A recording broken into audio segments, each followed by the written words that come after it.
Bom, meus alunos, meus queridos, vamos lá, vamos fazer o seguinte. Eu vou corrigir essa redação aí que vocês estão vendo aí na frente. É de um aluno meu, certo?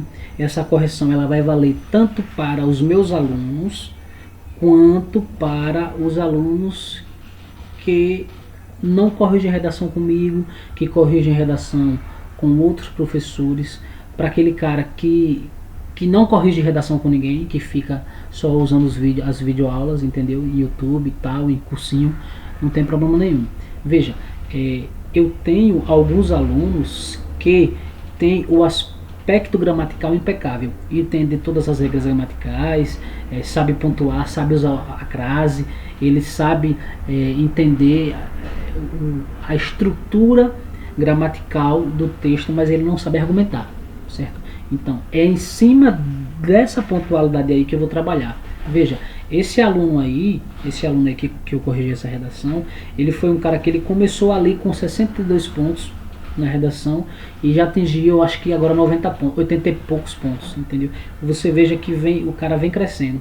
A redação, eu costumo fazer uma analogia ao cara que treina na academia. Ele entra magrinho ou ele entra gordinho e aí conforme ele vai treinando, ele vai vendo o seu desenvolvimento e o seu ganho, seja para ganhar peso ou para perder peso. Bem assim a redação. Não adianta eu fazer a aula, não adianta eu explicar essa redação aqui se você não a pratica, entendeu? Então de nada vale. A redação ela só funciona escrevendo. Você pode assistir 1000 aulas, mas no dia você não vai conseguir argumentar. Você não vai conseguir escrever, porque você pode ver alguém correndo. Se você não começar a correr, você não vai ganhar condicionamento físico para isso. Entendeu? Bem assim a redação. A redação é uma corrida, só que na caneta. É necessário que você copie, é necessário que você escreva, é necessário que você argumente. Veja, essa redação aí é o seguinte, ela trata do tema da educação à distância. É sabido de todos nós que a educação à distância é uma modalidade que ganhou muita conotação agora no período de pandemia. 2020 e 2021, certo? E é uma possível possibilidade de cobrança de tema. Entendeu? Então a gente vai trabalhar em cima dessa redação aqui, da maneira como esse guerreiro escreveu, pontuando aquilo que ele precisou melhorar nessa redação, para que ele venha tirar uma nota 88 nas próximas, para que ele venha tirar 88 na outra redação que ele fez.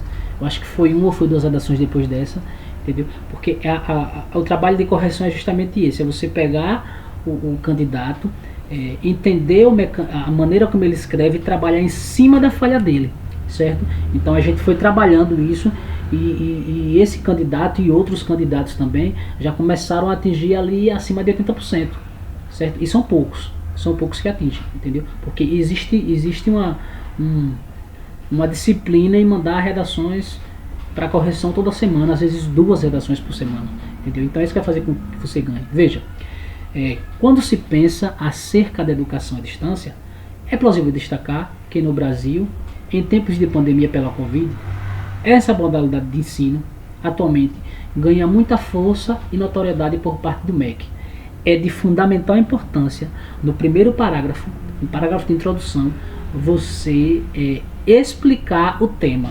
Explicar o tema não é copiar o texto motivador. Explicar o tema é você pontuar com suas palavras acerca do tema. E ainda digo mais, dentro do primeiro parágrafo é importante que você pontue os argumentos. Então esse primeiro parágrafo aí desse guerreiro, ele está notadamente coerente com as normas no que se tange uma correção de redação.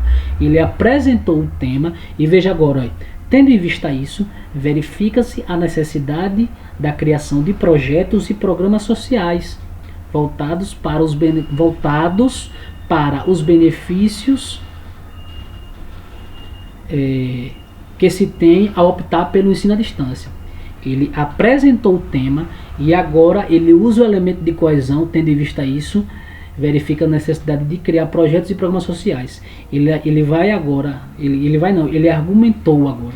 Ele criou 2 argumentos para tratar nos parágrafos que vem depois da introdução. Veja aqui, ele pontuou, ele sintetizou a ideia da educação à distância e ele agora apresentou os argumentos.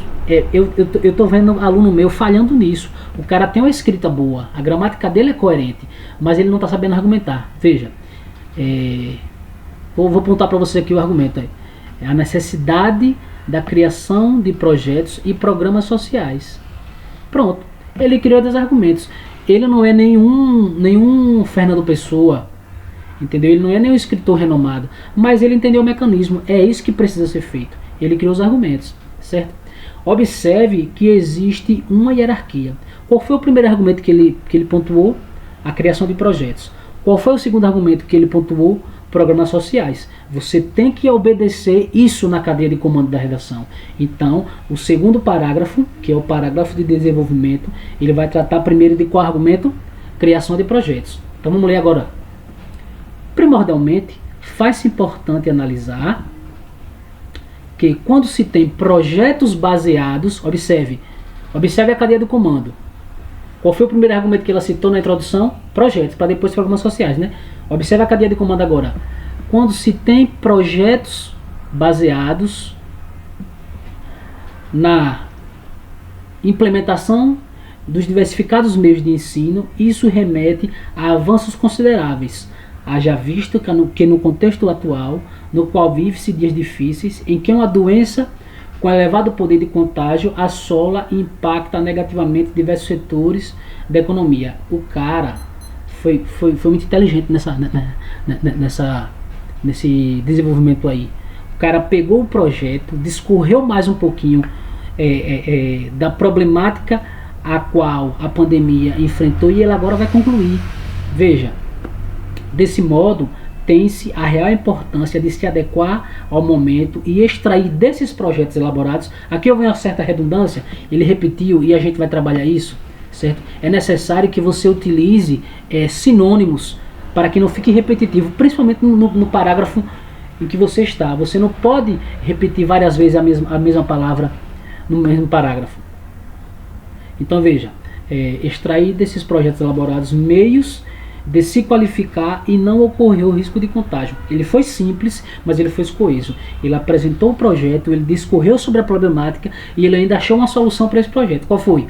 Qualificar e não correr o risco de contágio. Meios de se qualificar e não correr o risco de contágio. Pronto. Esse é o mecanismo. Véio, o cara não fez nada demais. Ele não foi nenhum expert aqui não. Ele fez o que é previsto. A gente não precisa inventar moda na redação. Cara, pontue o seu conhecimento sem querer ser um Einstein, entendeu? Sem querer ser um Fernando Pessoa, sem querer ser um Dostoiévski. Faça a redação e pronto, pô. Entendeu? As pessoas tendem a querer escrever bonito, fazer citações. Outra coisa, se você não sabe citação, não use.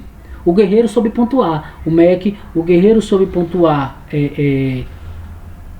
a situação do Covid-19, que ele poderia botar coronavírus. Mas se você não sabe isso, não faça.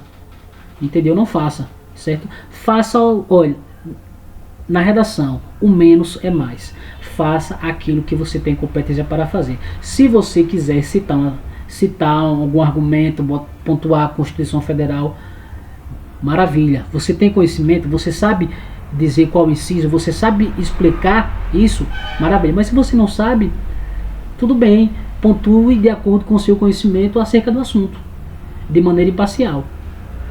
Veja aqui, em segundo plano, constata-se que é preciso propor à população programas programas que facilitem o acesso à internet. Cara, veja como esse cara foi coeso. Veja, ele dentro dos seus argumentos, ele citou 2 argumentos. Né? A redação normalmente é de 2 a 3 argumentos. Ele citou 2. Para mim é uma maravilha, 2 argumentos.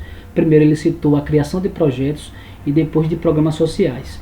Veja que o segundo parágrafo do desenvolvimento, ele tratou dos projetos, os quais tem como forma elementar o primeiro argumento, criação de projetos. Agora, no terceiro parágrafo, que seria o segundo parágrafo do desenvolvimento, ele vai tratar dos programas. Olha, em segundo plano, constata-se que é preciso propor à população programas que facilitem o acesso à internet. O acesso à internet não é um acesso social, entendeu? Não é um programa social isso, é um programa social, cara. Ele reescreveu com outra palavra, ele usou de um sinônimo e vai discorrer sobre a internet. Essa é a sacada. Existe genialidade nisso? Não, existe. O que é que existe nisso aqui? Mecanismo, ou seja, repetição.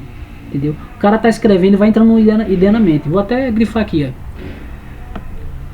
Programas que facilitem acesso à internet.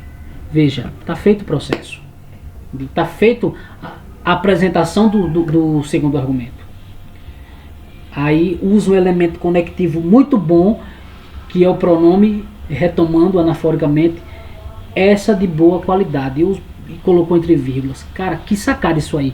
Esse recurso é um recurso gramatical. Eu tenho alunos que já fazem isso, entendeu? Mas os caras não sabem argumentar. É preciso argumentar. Certo? Vamos lá. Até porque essa é a principal ferramenta do alcance do EAD. Pronto. Em países desenvolvidos, aí vai estar um exemplo agora, né? Em países desenvolvidos, tais como, França e Estados Unidos, os quais suspenderam por completo o ensino presencial e mesmo assim proporcionaram ao seu povo através do EAD. Houve aqui, faltou aqui algum elemento conectivo que tratasse melhor disso, certo? Mas é válido e na correção eu soube observar isso aí, porque ele foi coeso, certo? Houve aqui essa leitura aqui, quando você lê a redação e você vê que ele deu exemplo e não ficou, faltou algum elemento conectivo que poderia melhorar, mas não condenou a redação dele, ele está dentro do previsto, certo? Uma eficaz metodologia, retomando ao texto, né? Uma eficaz metodologia de aprendizagem, fato esse que se deu pelo alto investimento anterior à pandemia. Sabe utilizar a classe certinho? Ou seja, ele aqui está explicando que foi muito fácil para os Estados Unidos implementar o EAD, porque já existia um investimento prévio de uso de mecanismo de educação EAD com acesso social, entendeu? Com implementação para todos. E continua a leitura, eu vou concluir a leitura, eu vou discorrer mais um pouco embaixo para vocês entenderem o mecanismo. Vou só ler o final. Esse é o impulsionador para se falar sobre a relação entre política, educação e ideias que caminham como uma via de mão única. Colocou uma solução dentro do terceiro parágrafo, que seria o segundo parágrafo de desenvolvimento. E agora nós vamos para a conclusão. Nesse cenário, portanto, nota-se que a necessidade exposta inicialmente merece uma maior atenção, ou seja, ele vai reunir todos os elementos que ele usou na introdução e nos parágrafos de desenvolvimento, sintetizando as ideias. Ele acabou de fazer isso e dá uma possível solução, se assim ele quiser, certo? Então veja, nesse cenário, portanto, nota-se que a necessidade exposta inicialmente merece, quando ele fala exposta inicialmente, são os argumentos que ele citou na introdução, merece uma maior atenção, uma vez que os projetos e programas sociais, listando lá em cima, abrangidos pelas políticas públicas, refletem uma educação à distância e eficiente. Ele está reforçando o que ele implementou, o que ele quis dizer, e acessível a todos. Nesse ínterim, cabe ao poder público, em conjunto com a população, criar mecanismos para que essas propostas sejam adquiridas e praticadas por todos. Meu irmão, eu como professor, esse parágrafo final aí está impecável, cara. Entendeu? Então é isso que eu espero do meu aluno. É isso que eu espero do meu aluno. Rafael, vamos trabalhar na falha dele agora, vamos. É concernente, é de conhecimento. De conhecimento não, é de norma gramatical, é de uma norma na relação dentro da redação, que você possa distribuir os seus argumentos em quantidade iguais ou semelhantes de parágrafo. Qual foi a falha pontual desse guerreiro aqui? Ele distribuiu uma quantidade de linhas para projetos, que foi o seu primeiro argumento, e distribuiu uma quantidade bem maior para as ações sociais. O que é que o corretor entende? Bom, se esse cara vai argumentar, ele vai citar dois argumentos, por exemplo, que foi o que ele fez, ele tem que dar real importância para os dois argumentos, entendeu? Então, por exemplo, se ele usou 6 linhas para exemplificar e pontuar os projetos, a criação de projetos, ele teria que usar também 6 linhas para os programas sociais. Ah, mas passou uma linha 6, 7, pronto, isso não vai lascar o cara, entendeu? Isso não vai penalizar o cara, porque o corretor vai entender que existe assim um sistema de contrapeso, né? Mas quando ele faz 2 ou 3 linhas a mais, o corretor entende que ele deu ênfase maior a um argumento e foi menos consistente no outro. Então isso era um fator negativo nessa redação, entendeu? E ele já consertou isso aí. A correção da redação, ela serve para isso. Observe essa redação, certo? Observe os mecanismos, observe a hierarquia. Eu tenho um aluno meu que ele escreve muito bem do Rio de Janeiro, ele sabe que essa redação é para ele, especificamente. Ele não escreve bem não, ele tem uma gramática muito boa, mas ele não estava tendo coerência na argumentação, entendeu? Então eu espero ter sanado a solução desse meu aluno especial e de outros que virão, porque esse vídeo vai ficar disponível, e aqueles que estão corrigindo, que estão fazendo sua redação aleatoriamente. Viu? No mais, é isso mesmo. E qualquer coisa, eu vou deixar o link do meu WhatsApp nesse vídeo aqui. Eu vou ter que colocar no YouTube porque ele é muito grande, e vocês podem me procurar que a gente corrige a redação de vocês, tá bom? Obrigado, viu?